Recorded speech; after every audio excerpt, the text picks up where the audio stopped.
시간이 되었습니다. 8월 29일 안식일 예배를 다 같이 묵상하시고 시작하겠습니다.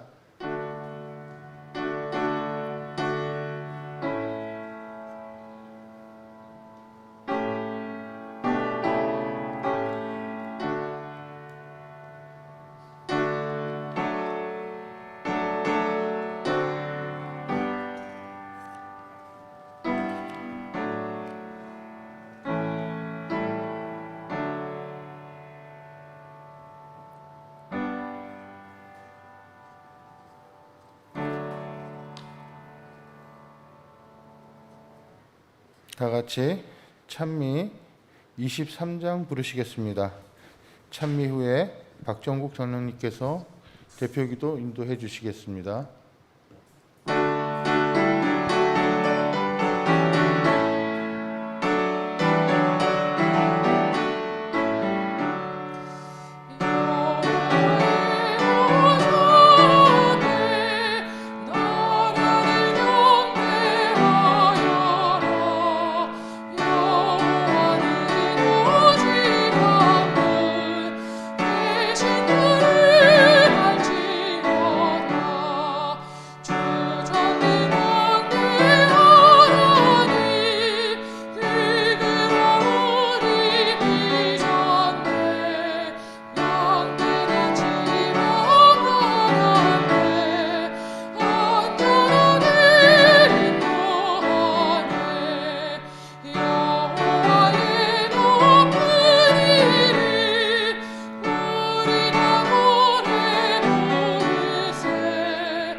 하늘에 계신 아버지시여, 오늘도 연약한 우리 무리들이 각 가정에 모여서 자기의 처소에서 하나님을 우러러 보오니 오늘 이 귀한 안식일 저희들에게 임재하여 주셔서 하나님과 교제할 수 있는 귀한 시간 되도록 허락하여 주시옵소서.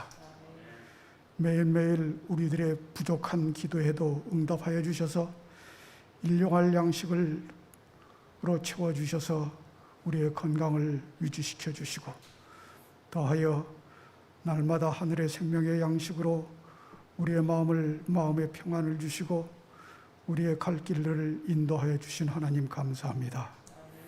오늘 여전히 부족한 모습으로 주님 앞에 섰사오니 오늘 준비하신 말씀으로 우리를 깨우쳐 주시고 바른 길, 바른 모습으로 주의 자녀로 살아갈 수 있도록 오늘도 이끌어 주시옵소서. 이제 우리 앞으로의 생활이 참으로 주님을 이 세상보다 더욱더 사랑할 수 있는 믿음 갖게 하여 주시옵소서. 예수님의 이름으로 기도드리옵나이다. 아멘.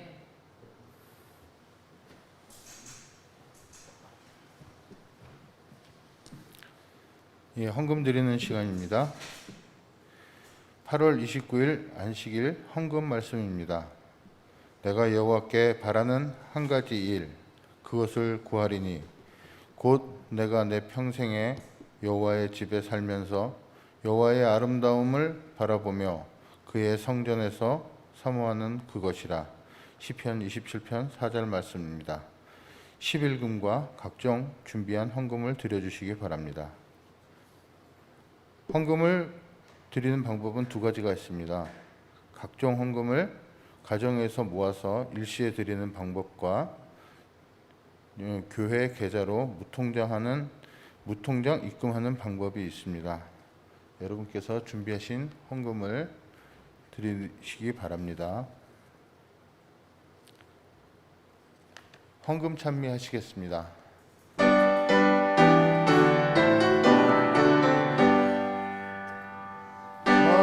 그 넘치 하나님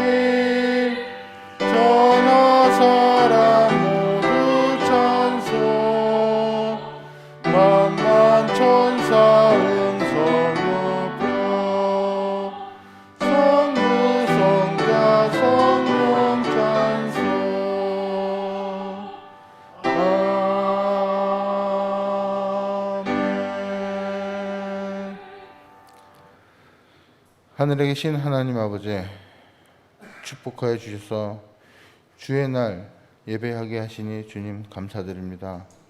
또한 주의 것을 준비하게 하시고 잊지 아니하고 드릴 수 있는 마음을 허락하여 주셔서 감사합니다. 주님, 드린 손과 마음에 축복하여 주시고 그들을 더욱 사랑과 은혜로 보듬어 주시옵소서. 어려운 시국에 모이지 못해 아쉬운 마음이 있습니다. 하나 주님 축복하여 주시고 다시금 모일 수 있는 시간을 속히 마련해 주시옵기를 주 예수님 이름으로 간절히 기도드립니다.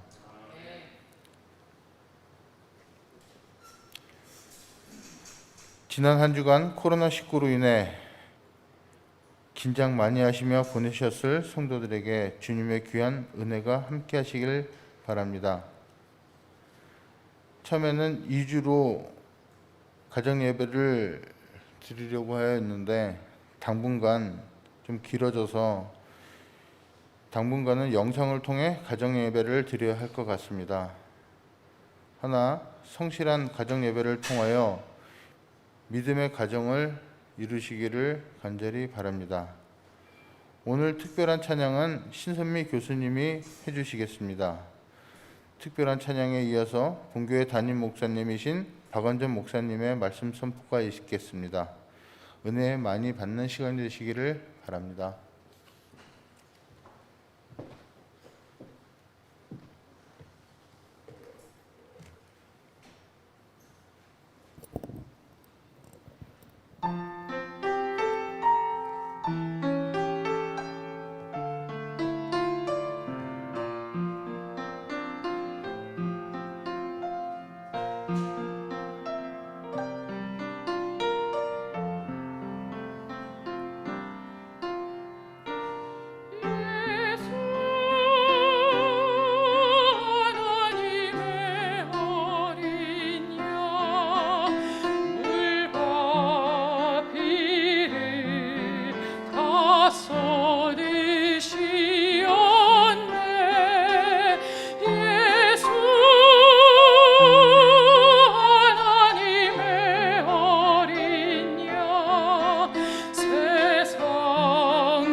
성도 여러분 안녕하십니까? 예. 오늘 또 귀한 찬양으로 우리의 마음을 하나님께 올려드린 우리 지휘자님에게 감사의 말씀을 드립니다. 어린 양 되신 우리 예수님이 우리 곁에 계시기 때문에 우리의 마음에는 든든함이 있습니다. 자, 오늘 저는 여러분들과 함께 나눌 말씀의 제목을 지금은 믿음의 기도를 드려야 할 때라고 하는 제목으로 여러분들과 함께 말씀을 나누도록 하겠습니다. 오늘 본문 야고보서 5장 15절과 16절의 말씀을 우리 다 같이 보겠습니다.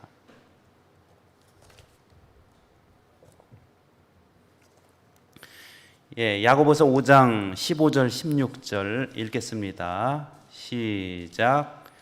믿음의 기도는 병든 자를 구원하리니 주께서 그를 일으키시리라. 혹시 죄를 범하였을지라도 사하심을 받으리라. 그러므로 너희 죄를 서로 고백하며 병이 낫기를 위하여 서로 기도하라.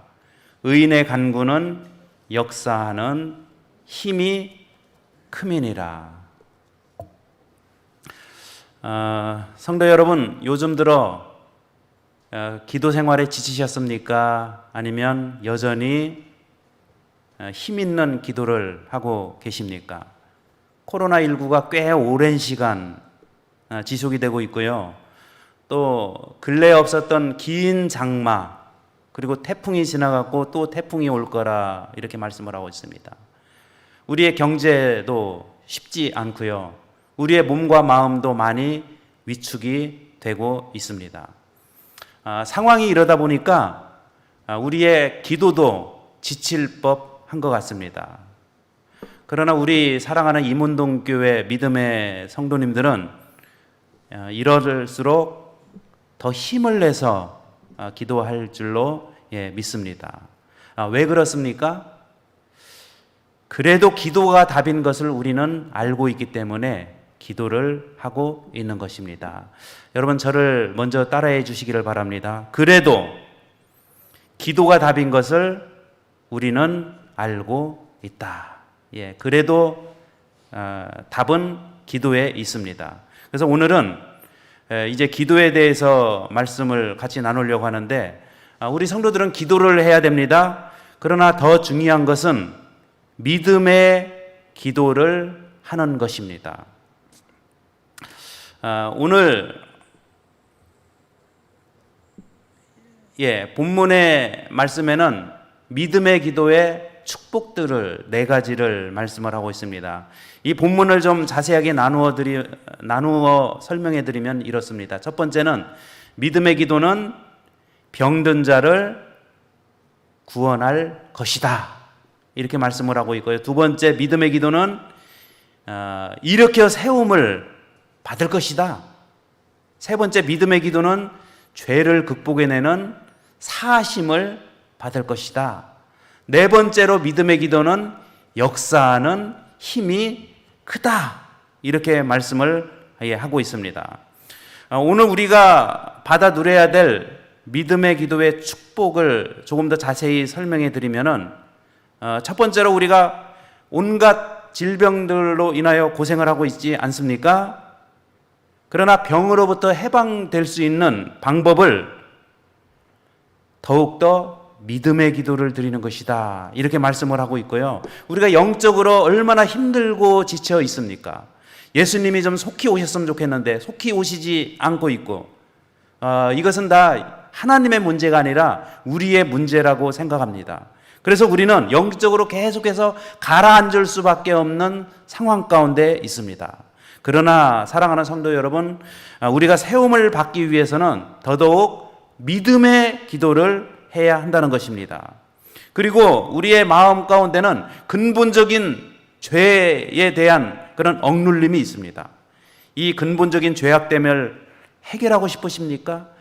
그러기 위해서는 믿음의 기도를 해야 된다, 이렇게 말씀을 하고 있고요. 우리가 이제 힘이 없는, 힘이 빠져있는 삶이 아니라 힘이 있는 삶을 살기 원하시면은 믿음의 기도가 없이는 절대로 힘을 낼 수 없다. 이렇게 말씀을 할 수 있습니다.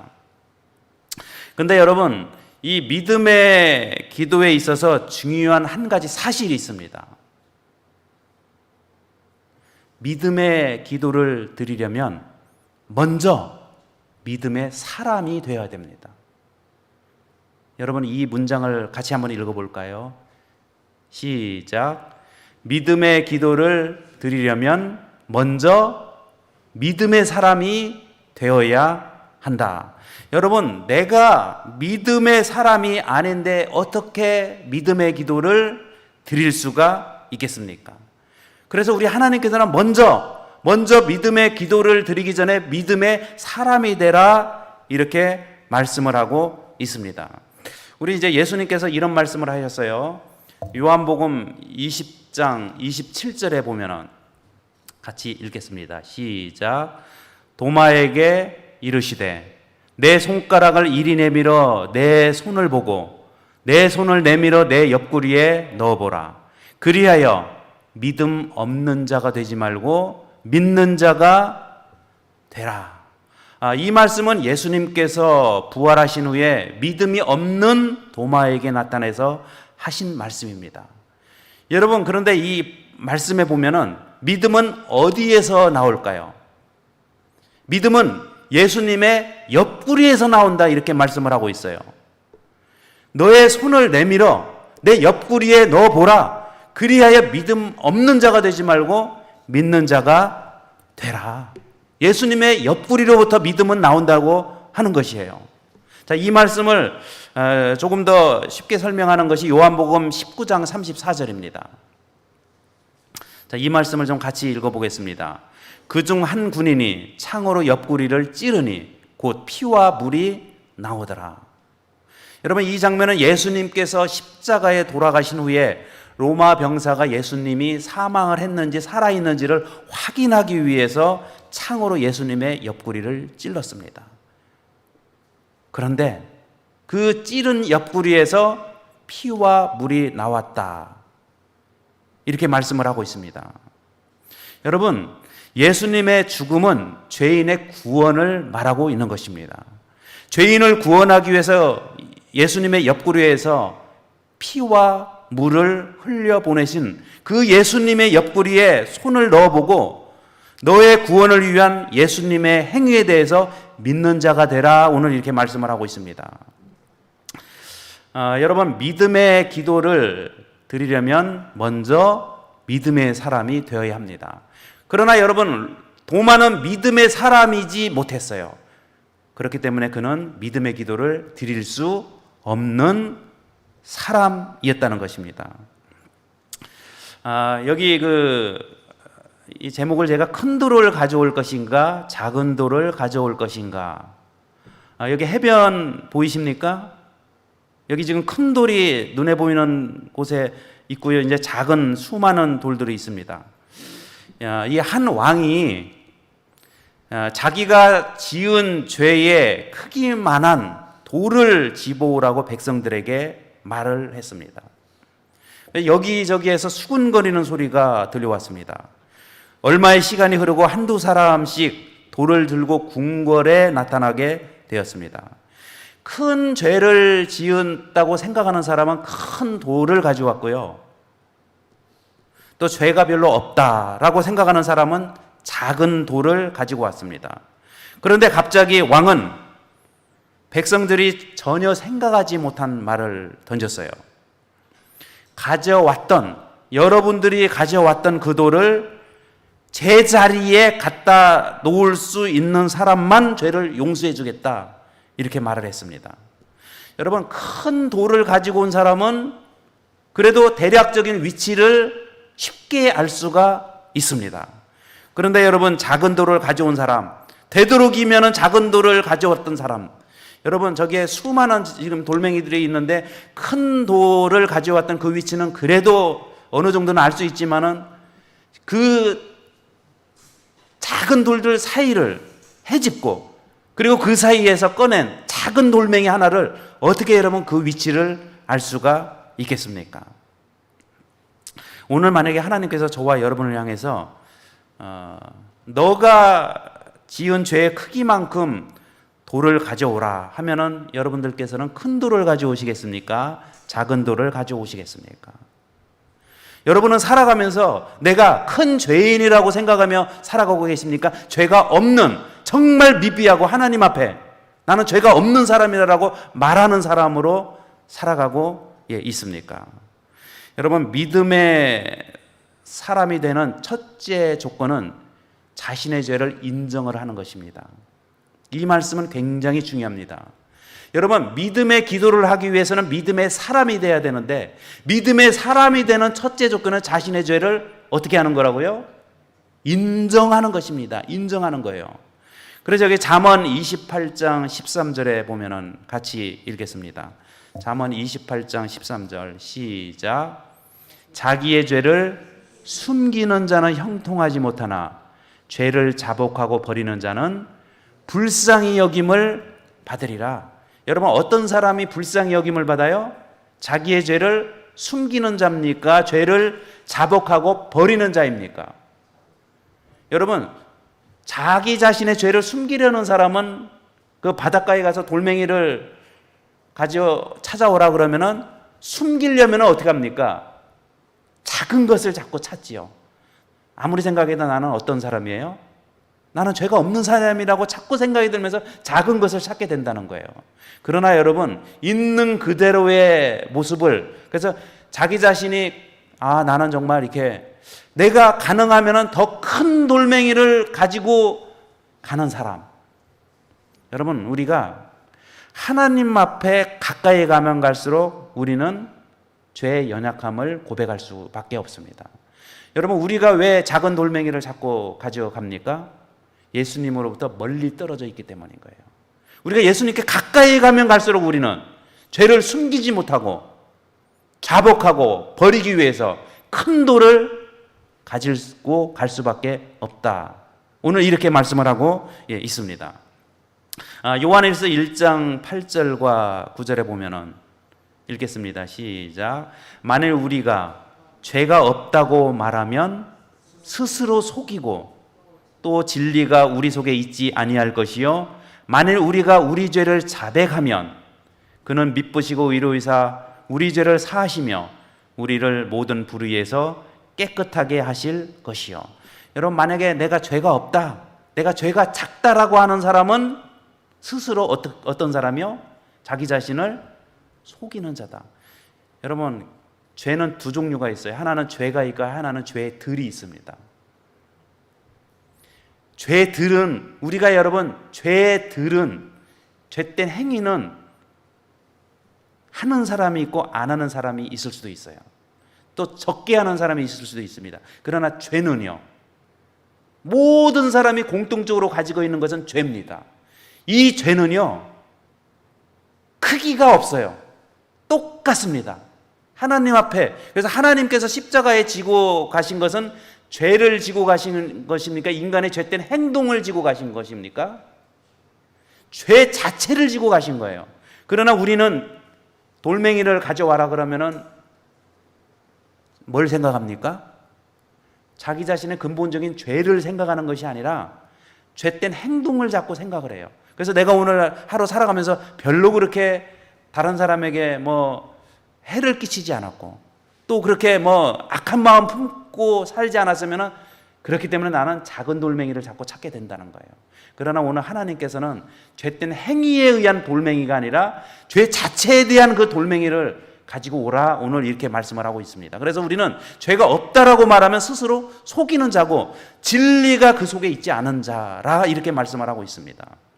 자, 잠언 14장 9절에 보면은 읽겠습니다. 시작. 미련한 자는 죄를 심상히 여기도 정직한 자 중에는 은혜가 있느니라. 심상히 여긴다는 말은 뭘까요? 하찮게 여긴다는 것입니다. 그래서 우리 사랑하는 성도 여러분들, 지금까지 드린 말씀을 잠깐 좀 요약해서 말씀드리면은 하나님께서는 저와 여러분이 기도하기를 원합니다. 그런데 어떤 기도요? 믿음의 기도를 하기를 원하십니다. 그런데 믿음의 기도를 하기 위해서는 우리가 믿음의 사람이 먼저 돼야 됩니다. 그리고 믿음의 사람이 되기 위한 가장 근본적인 그 요소는 자기의 죄를 인정하는 것입니다. 그 죄에 대한 인정은 죄된 행위에 의한 인정이 아니라 죄 자체에 대한 인정인 것이에요. 그래서 우리의 마음 가운데 그 왕이 네가 지은 만큼 돌멩이를 생각하는 만큼 스스로 생각하는 크기의 돌멩이를 가져와라 그러면 우리 모두는 여러분 돌멩이의 크기가 같은 크기입니까? 다른 크기겠습니까? 모든 사람들이 다 같은 크기의 돌멩이를 가지고 왕 앞에 나갈 수밖에 없는 처지가 우리의 처지라는 것을 기억을 해야 됩니다. 그래서 죄에 대한 인정이 중요하다는 것을 말씀을 드렸고요. 그 다음에 두 번째, 믿음의 사람이 되는 두 번째 조건은 예수님의 옆구리에 믿음으로 내 손을 넣는 것입니다. 여러분, 내 자신의 모든 것을 예수님 안에 넣는 것이에요. 모든 괴로움, 슬픔, 고통, 이 모든 것을 예수님의 터진 옆구리에 넣는 것입니다. 여러분, 무엇을 예수님의 옆구리에 넣을 것인가? 이것은 굉장히 중요합니다. 이제 제가 여러분들에게 신약의 한 이야기를 좀 해드리려고 합니다.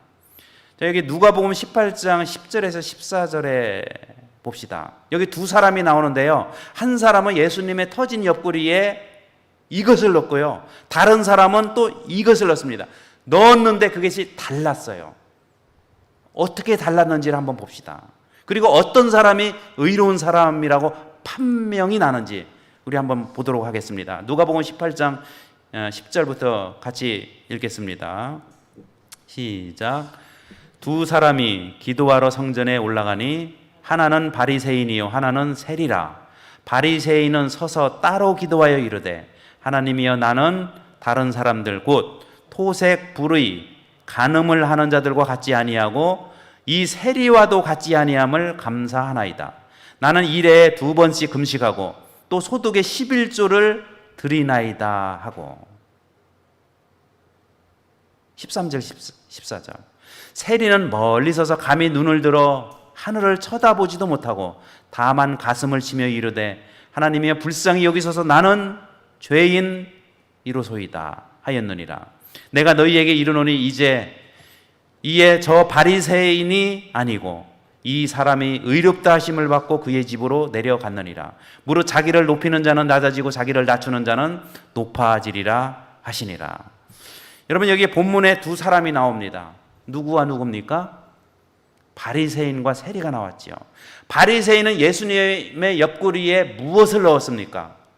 아까 여기 13절하고 14절에 보면은, 자, 앞으로 좀 잠깐 넘어가겠습니다. 자, 여기 바리새인과 세리는 무엇을 넣었어요? 지금 바리새인은 무엇을 넣었습니까? 이 세리와 같지 아니하다. 나는 일에 2번씩 금식하고 소득의 11조를 드리고 나는 토색불의 간음을 하지 않고, 그러니까 다시 말하면은 무엇을 예수님의 터진 옆구리에 지금 넣으려고 하는 거예요? 자기 자신의 의를 넣으려고 하는 거예요. 근데 여러분 13절에 보면은 세리는요, 감히 눈을 들어 하늘을 쳐다보지 못하고 가슴을 쳤다 이렇게 얘기를 하고 있어요. 그리고 불쌍히 나는 죄인이다. 무엇을 넣습니까? 죄를 넣고 있는 거예요. 여기 본문에 나오는 두 사람 바리새인과 세리인데요. 바리새인은 예수님의 옆구리에 자신의 의로움과 자신의 의로운 행위를 넣고 있는 거예요. 반면에 세리는요, 자신의 죄됨을 옆구리에 넣었습니다. 근데 여러분, 제가 이제 밑에다가 문장을 하나를 좀 만들었는데요. 그런데 정말 희한합니다. 여러분, 예수님의 터진 옆구리는요, 사람이 생각하기에 옳다라고 생각하는 자기의 의를 예수님의 옆구리에 넣잖아요. 그걸 가지고 예수님께 나가지 않습니까? 나가면은 불의가 나와요. 그런데 이 세리처럼요, 자기 자신의 불의를 예수님의 옆구리에 집어넣으면 의가 나와요.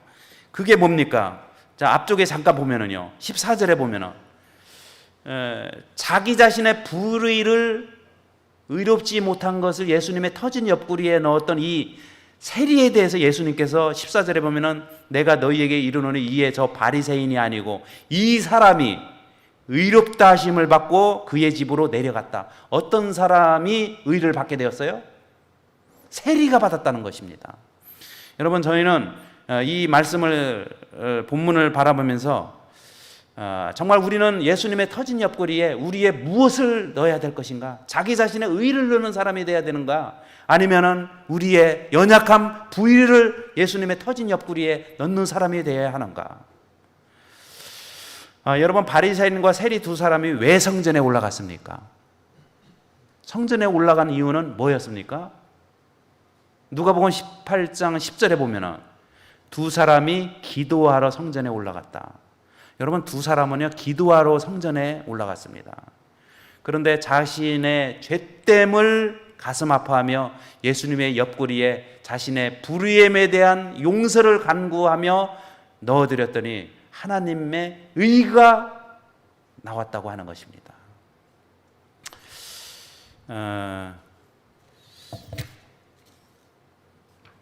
오늘 그 주제 성경절을 좀 다시 보도록 하겠습니다.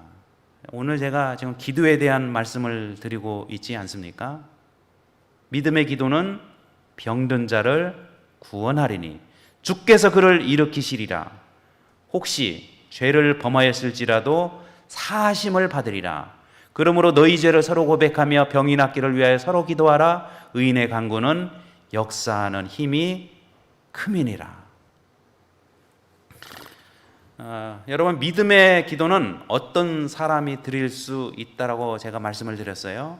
먼저 우리가 믿음의 사람이 되어야 믿음의 기도를 드릴 수 있다. 말씀을 드렸습니다. 그리고 믿음의 기도는 어떤 기도를 말합니까? 자기 자신의 죄를 인정하는 기도입니다. 자기 자신의 죄를 인정하며 예수님의 옆구리에 자신의 의롭지 못한 근본적인 사람의 죄를 집어넣는 것입니다.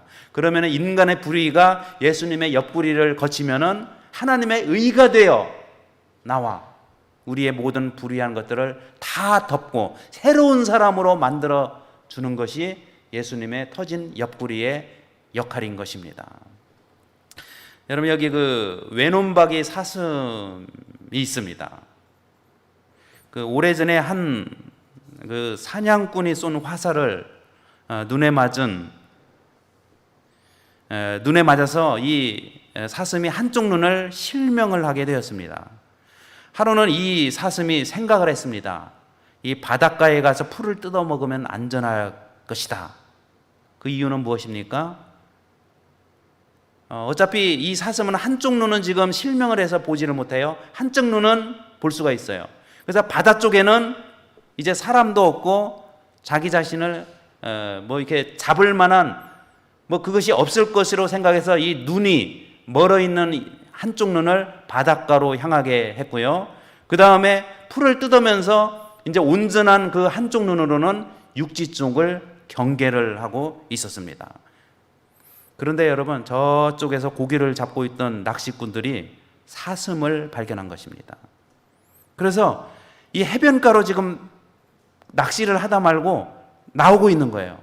그런데 여러분, 이 사슴은 지금 이 어부들이 자기를 잡기 위해서 다가오고 있는 어부를 사슴은 알 수 있을까요?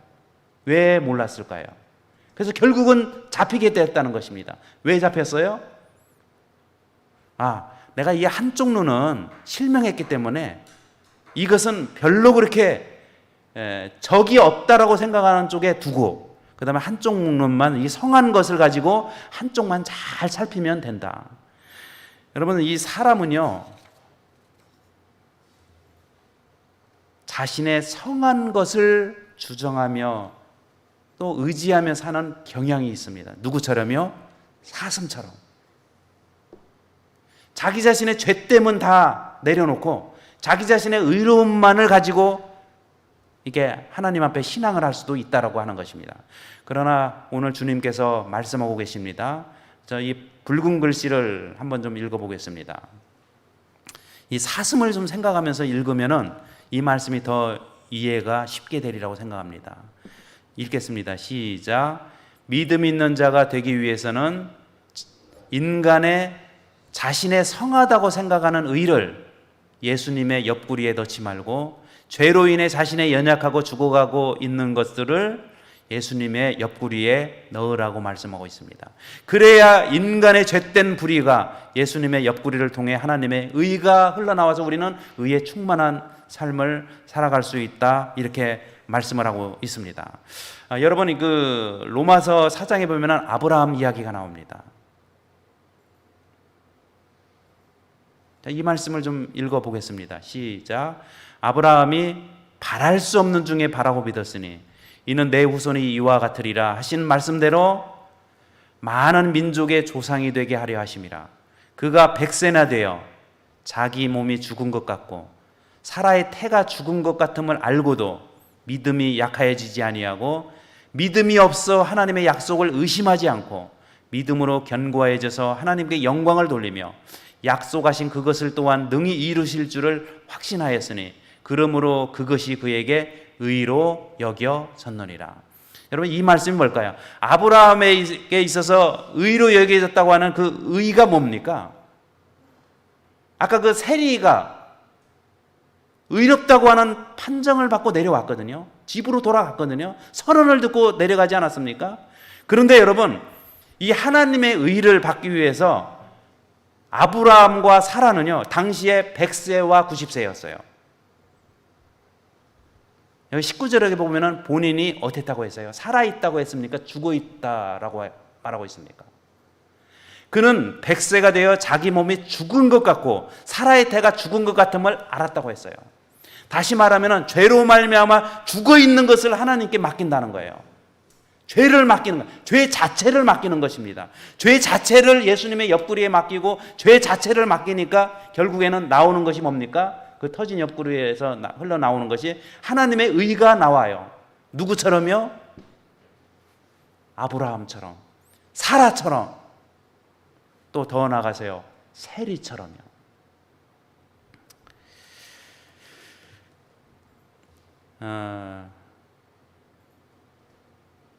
여기 맨 밑에 보면은 이삭이 태어납니다. 이삭의 이름의 뜻이 무엇입니까? 웃음이라는 뜻이에요. 여러분, 저와 여러분들이 신앙생활의 종점에서 정말 최후의 순간에 웃기를 원하십니까? 웃기를 원하시면은 아브라함이 100세에 예수님의 옆구리에 자기 자신의 죽은 몸을 믿음으로 집어넣었던 것처럼 사라도 90세에 예수님의 옆구리에 자기 자신의 죽은 몸을 집어넣었던 것처럼 우리는 의가 아니라 죄로 말미암아 죽어있고 연약해 있는 우리의 연약함을 예수님의 옆구리에 넣어드려야 됩니다. 그러면 하나님께서 선물로 주시는 것이 하나님의 의입니다. 여러분, 이것이 로마서에서 계속해서 저와 여러분들에게 하시는 말씀이에요. 너희에게는 의가 있다 없다? 없다. 그러니까 그 의를 가지고 나한테 나오지 말고 불의를 가지고 나와라. 불의를 위해서 내가 너희들의 불의를 내가 해결해주고 치유해주고 또 은혜를 베풀기 위해요, 하나님의 의를 주기 위해서 내 옆구리를 너희를 위하여 터뜨린다. 여러분, 우리는 맨 마지막에 최후의 순간에 웃는 자가 되어야 됩니다. 그러기 위해서 우리 예수님께 들어가는 그 믿음의 기도, 여러분, 다시 말씀드립니다. 하나님께서는 우리가 이 시대에 정말 이게 상황이 좋지 않을 때에 믿음으로 기도하기를 원합니다. 믿음의 기도를 하기를 원해요. 근데 믿음의 기도의 첫 번째 요소는 뭐라고요? 첫 번째는 자기 자신의 죄를 그대로 인정을 하는 것이고요. 두 번째는 그 인정한 죄를 예수님의 옆구리에 집어넣는 것입니다. 시편 126편 5절과 6절 말씀 읽겠습니다. 시작. 눈물을 흘리며 씨를 뿌리는 자는 기쁨으로 거두리로다. 울며 씨를 뿌리러 나가는 자는 반드시 기쁨으로 그 곡식단을 가지고 돌아오리로다. 여러분, 이 세리는 어땠습니까? 가슴을 치면서 눈물을 흘렸다고 했어요. 자기 자신의 연약한 그 연약함, 죄됨을, 그 눈물의 씨를 가지고 하나님 앞에 나갔어요. 그랬더니 하나님께서 어떻게 하셨습니까? 그 죄된 씨앗을 가지고 하나님께 나아갔더니 예수님께서 주신 선물은요, 너는 의롭다라고 하는 곡식단을 손에 쥐어 주셨다는 것입니다. 아브라함도 그랬다는 것입니다. 자기 자신의 죽은 것을 가지고 눈물을 흘리면서 예수님께 드렸더니 하나님께서는 이삭이라고 하는 기쁨을 선물로 주셨다는 것입니다. 여러분, 우리도 어떤 사람이 하나님의 의를 받고 웃음과 기쁨 가운데 마지막 시대까지 끝까지 살다가 하나님을 맞이하게 될까요? 우리의 죄됨을 인정을 하고 그 죄됨을 하나님 앞에 내어 드리는 것입니다.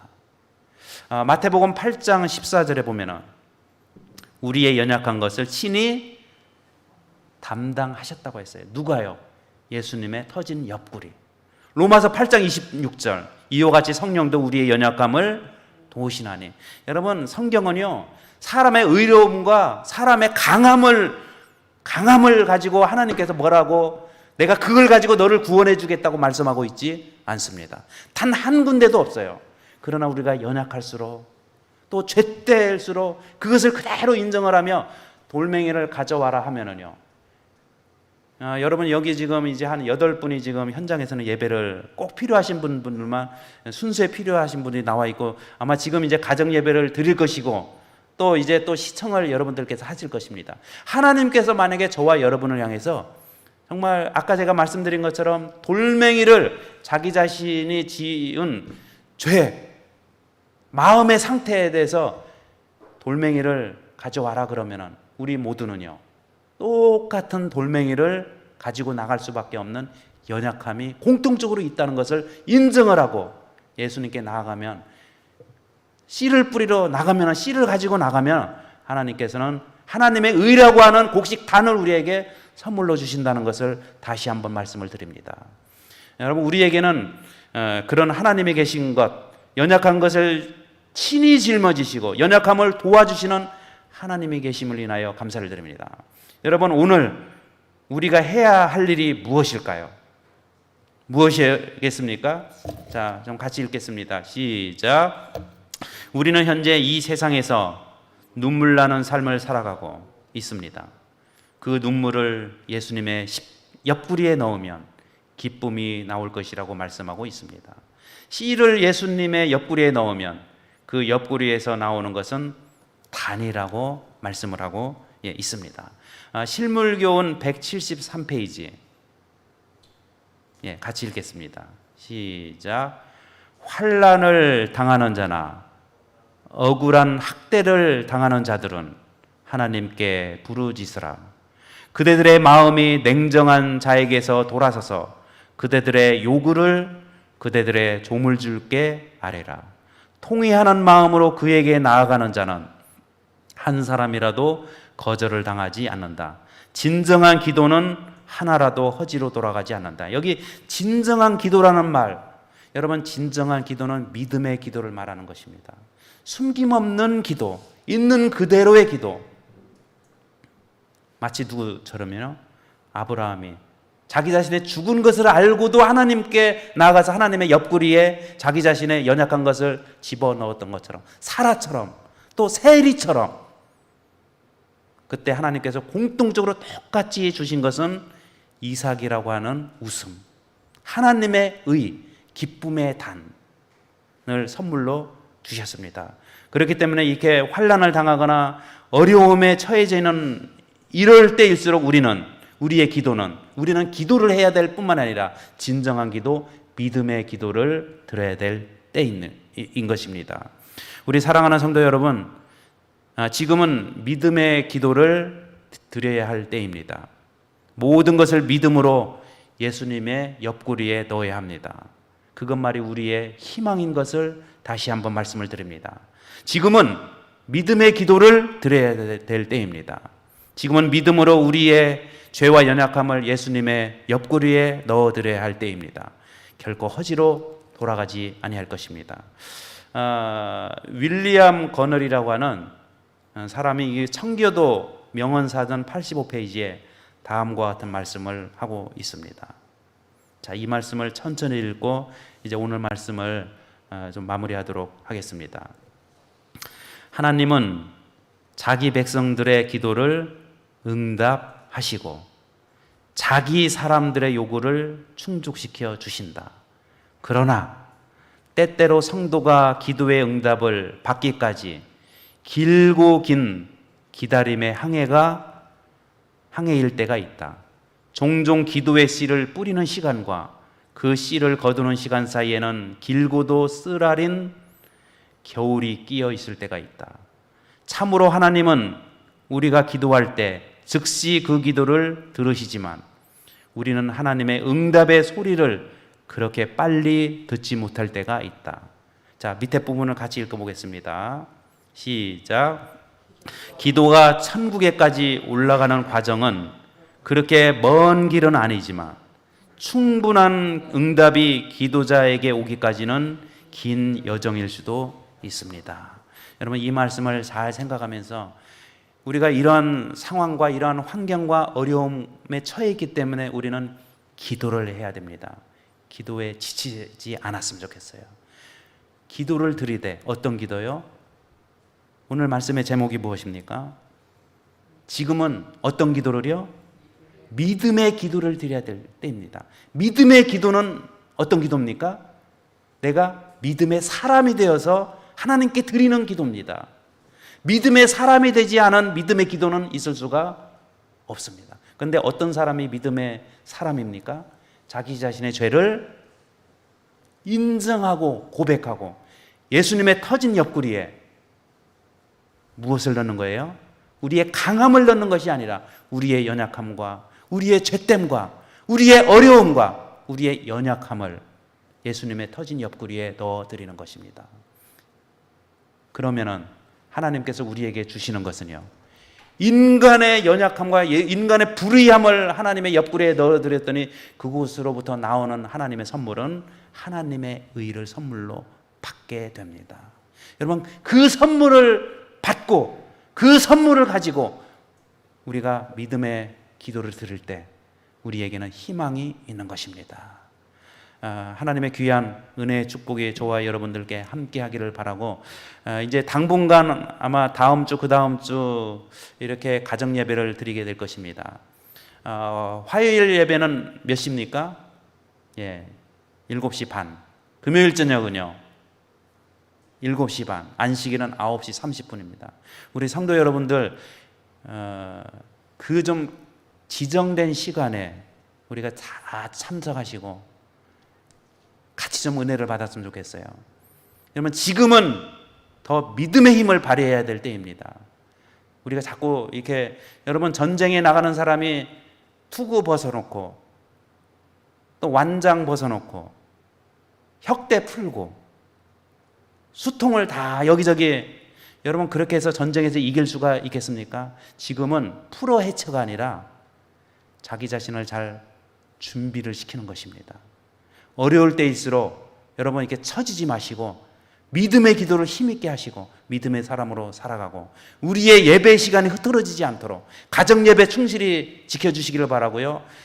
교과 말씀을 성실하게, 정말 성실하게 공부를 해주시는 성도들이 되시기를 바랍니다. 이 기간 동안에 예배를 열심히 참석하시는 분들과 더 그렇지 않은 분들은 이제 시간이 지나면 이렇게 차이가 날 수가 있어요. 우리 모두 여러분 더 좋아진 상태에서 현장 예배에서 만나야 되지 않겠습니까? 그러기 위해서 보이지 않는 곳에서 정말 믿음의 기도를 드리시고 하나님의 의를 붙잡고 하나님의 그의 주시는 의의 선물을 가지고 우리가 모두 만나는 축복의 시간이 속히 오기를 바라며 하나님의 귀한 은혜가 여러분들의 각 가정에 함께하기를 바라며 말씀을 마치겠습니다.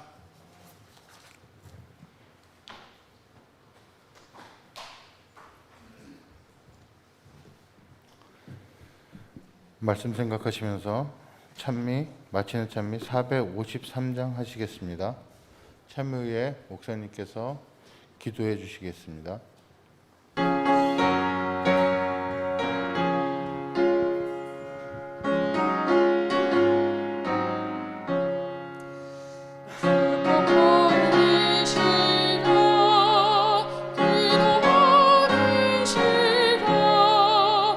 내가 넘쳐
아버지 하나님,